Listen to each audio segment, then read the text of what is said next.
Buenas noches, profesor. Espero que se encuentre bien. El día de hoy le vamos a presentar lo que sería el tema de servicios web centrado en lo que sería el WSDL, SOAP y WCF. El grupo está conformado por las personas que usted puede ver en pantalla.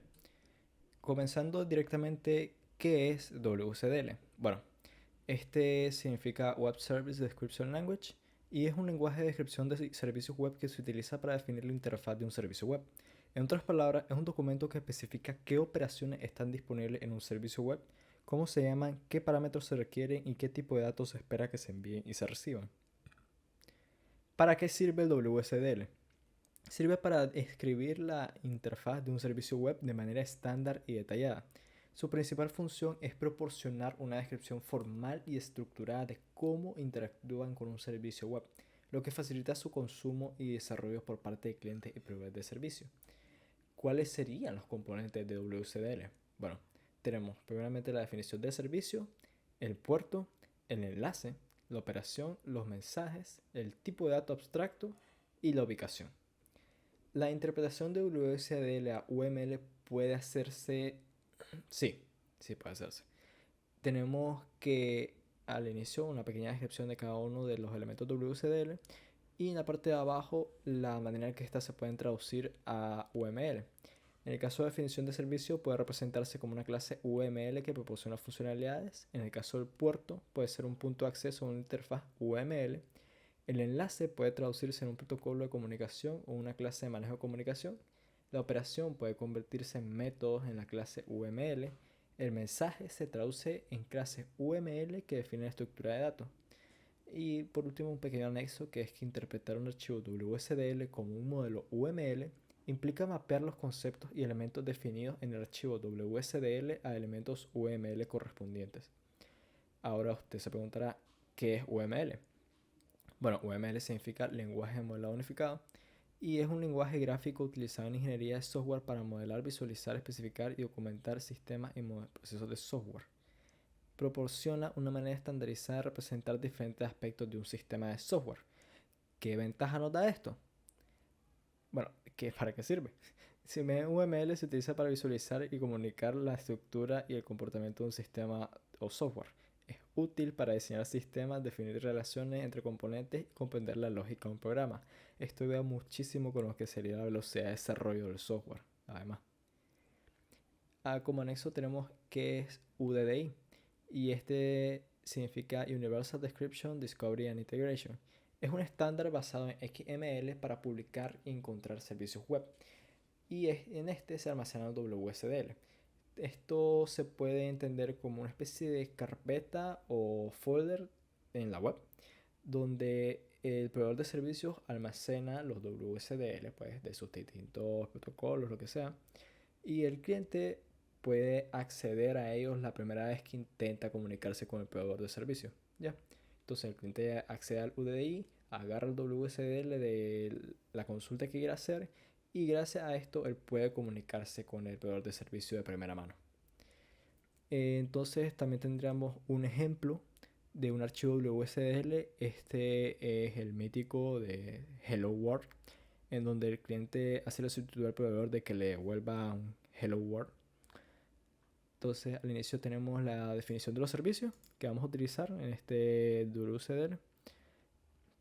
Definimos cada uno de los mensajes, cada uno con el tipo de datos que van a tener. El port type básicamente es la definición del método que vamos a utilizar. ¿Sabe? Como en C++, C Sharp, qué es lo que va a hacer una vez con estos datos. Ya, aquí se definen los datos, se define qué son y el nombre que van a tener y una vez aquí pues ya decimos la función que vamos a hacer con esos datos. El binding básicamente define la manera en la que, o sea, define el protocolo en el cual se va a acceder a esta función y a los datos.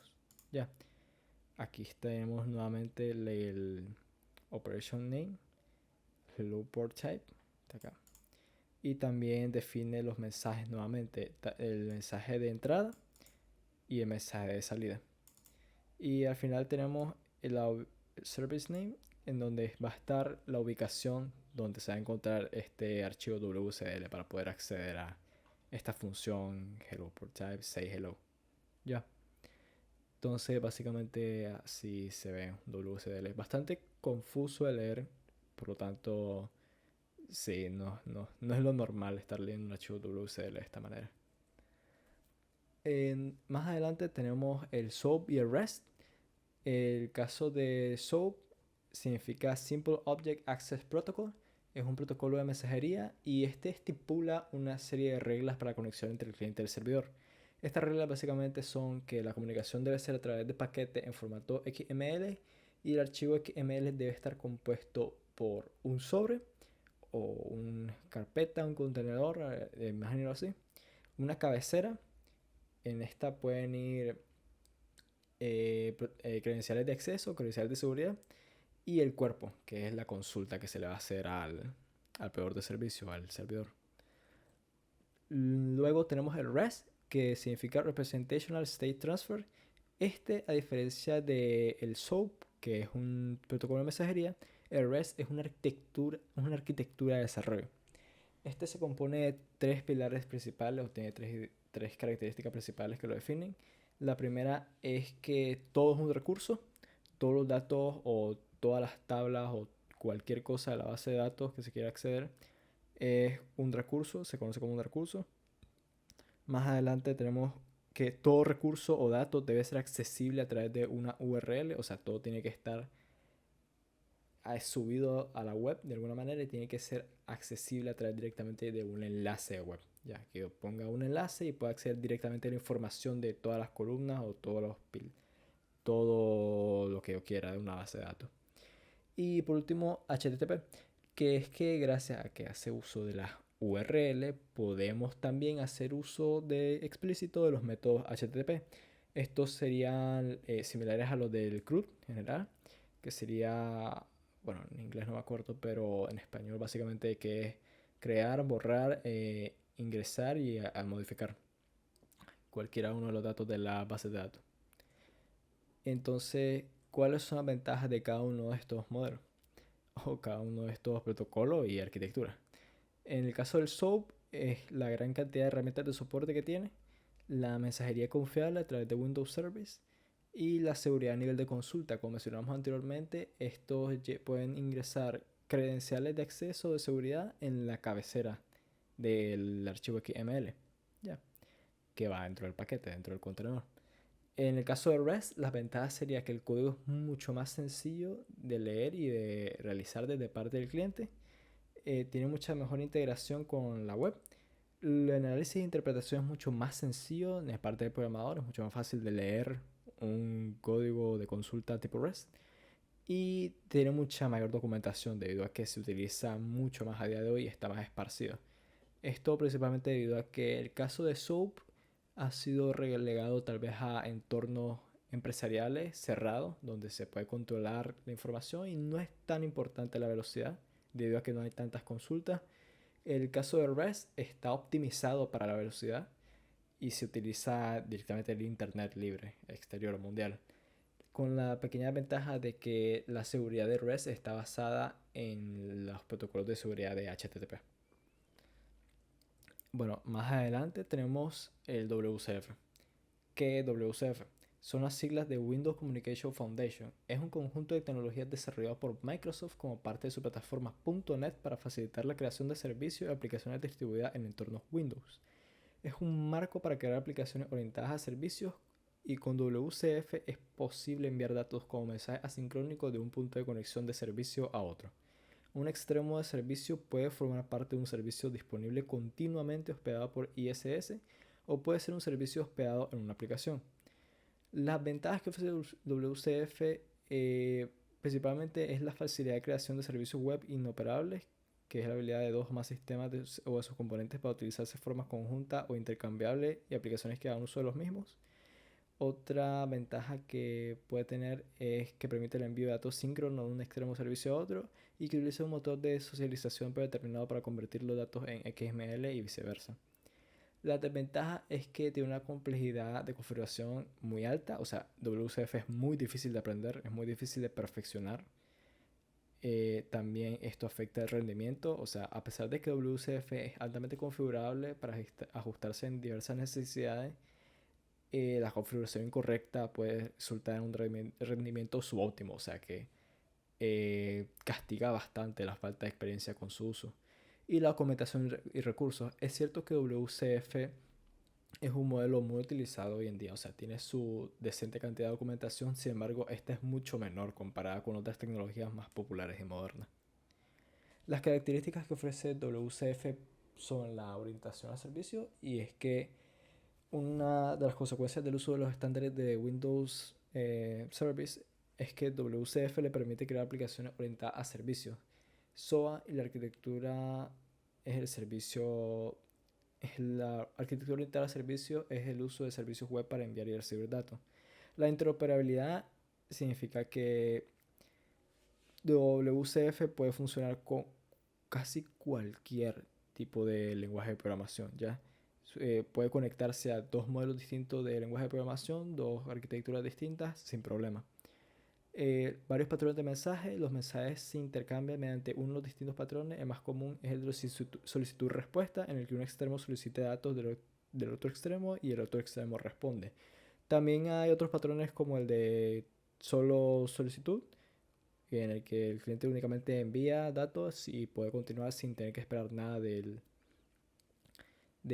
servidor. O también existe uno en el que el cliente envía una solicitud y no puede avanzar hasta que reciba una respuesta. Ya. Tenemos el contrato de operación de WCF. Los contratos de operación son una parte fundamental de la definición de servicio y operaciones. Los contratos especifican cómo se deben comunicar los clientes y los servicios, qué operaciones están disponibles y qué tipo de datos se pueden intercambiar.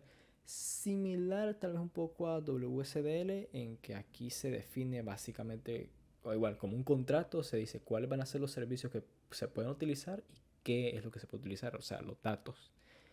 A continuación, en los tipos, pues como ya mencioné, el contrato de servicio define la interfaz del servicio y las operaciones que el servicio ofrece a los clientes. Se define utilizando atributos en una interfaz o una clase y contiene las firmas de los métodos que el servicio proporciona. El contrato de datos define los tipos de datos que se pueden intercambiar entre el cliente y el servicio. Los tipos de datos deben ser decorados con el atributo DataContract y sus miembros con el atributo DataMember. Esto asegura que los datos se serialicen correctamente para la comunicación. Y el contrato de mensaje. Aquí se puede utilizar un contrato de mensaje para definir cómo se estructura el mensaje SOAP. Esto implica crear una clase que represente el mensaje y decorarlo con el atributo Message Contract. La conexión a base de datos de WCF se puede realizar, pero en sí no es una tecnología específica para interactuar con base de datos. En cambio, WCF se utiliza principalmente para crear servicios web y aplicaciones distribuidas que pueden comunicarse a través de protocolos como HTTP y TCP. Sin embargo, puedes conectar tu servicio WCF a cualquier base de datos que admite una conexión de datos compatible con .NET. Ejemplo sería SQL Server, MySQL, Oracle, Postgre, etc. Cualquiera que admita conexión con datos.NET. WCF como permite consumo de un servicio WCF.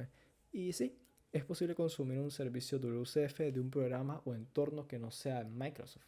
WCF es una tecnología de servicios web que utiliza estándares ampliamente aceptados como HTTP y SOAP para comunicación entre aplicaciones. Primeramente, generar el cliente proxy. En la mayoría de los lenguajes de programación puedes generar un cliente proxy a partir del contrato de servicio WCDL del servicio WCF. Luego viene la configuración del cliente, que configura el cliente proxy con la dirección de servicio WCF y cualquier configuración adicional necesaria como la autenticación y seguridad. Realiza llamadas al servicio que utiliza el cliente proxy generado para realizar el servicio WCF utilizando los métodos definidos en el contrato de servicio. Maneja las respuestas. Al final procesa la respuesta del servicio WCF según las necesidades de tu aplicación. Otra pregunta es WCF de servicio ISS. ISS es un servidor web desarrollado por Microsoft para el sistema operativo Windows y su función principal es alojar y servir sitios web y aplicaciones web en servidores Windows. Es posible publicar un servicio WCF. De hecho, ISS es una plataforma comúnmente utilizada para alojar servicios WCF en entornos Windows. Primeramente se crea el servicio WCF, luego se configura el proyecto de servicio, últimamente se crea un proyecto web y por último se publica el ISS. Y un ejemplo práctico de WCF podría ser una empresa en una empresa podría ser la implementación de un sistema de gestión de inventario que utiliza servicios WCF para realizar un seguimiento y controlar los niveles de inventario en múltiples aplicaciones de almacén. Y eso sería todo. Muchísimas gracias. Espero pase buenas noches.